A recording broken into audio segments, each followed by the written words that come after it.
উচ্চতা ভীতি থাকা মানুষটি জীবনে 1000 ফুট উপর থেকে ঝাঁপিয়ে পড়েছেন অনেকবার। অদম্য ইচ্ছেশক্তির বলে ভয়কে করেছেন জয়। নিজেকে প্রতিষ্ঠা করেছেন একজন সফল স্কাইডাইভার হিসেবে। তবে আজকের এই ডাইভিং অন্য দিনের চেয়ে সম্পূর্ণ আলাদা, কেননা আশিক এবার লড়েছেন লাল সবুজের পতাকা হাতে দেশের জন্য।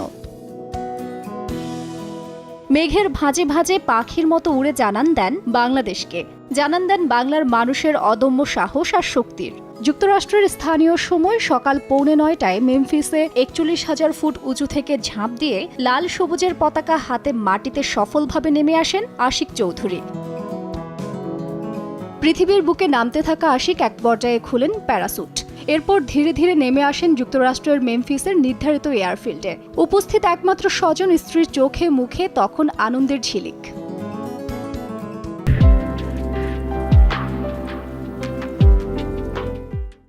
সফল এই স্কাই ডাইভিং দেশবাসীকে উৎসর্গ করেছেন স্কাইডাইভার আশিক চৌধুরী। প্রত্যাশা, the largest flag flown stratosphere নামের এই অভিযান অল্প দিনের মধ্যেই ঠাঁই করে নেবে গিনেস বুক অফ ওয়ার্ল্ড রেকর্ডসে।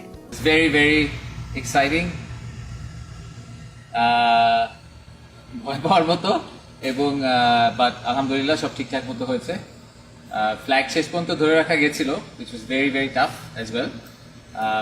আমরা ইভেন্চুয়ালি আমি আসলে এসে ল্যান্ড করতে পারিনি এখানে। I landed maybe 200 meters away from the drop zone, but no major injuries, and we'll wait for the authorities to confirm the record. বৈমানিক পরিবারের সন্তান আশিক পেশায় ব্যাংকার হলেও রপ্ত করেছেন বিমান চালানো, পাশাপাশি স্বপ্ন দেখতেন পাখির মতো উড়ে বেড়ানোর। সেই স্বপ্ন থেকেই অনুশীলন শুরু করেন স্কাই ডাইভিংয়ে। বর্তমানে তিনি একজন সনদধারী স্কাই ডাইভার। তাজরিন রিকা, সময় সংবাদ, ঢাকা।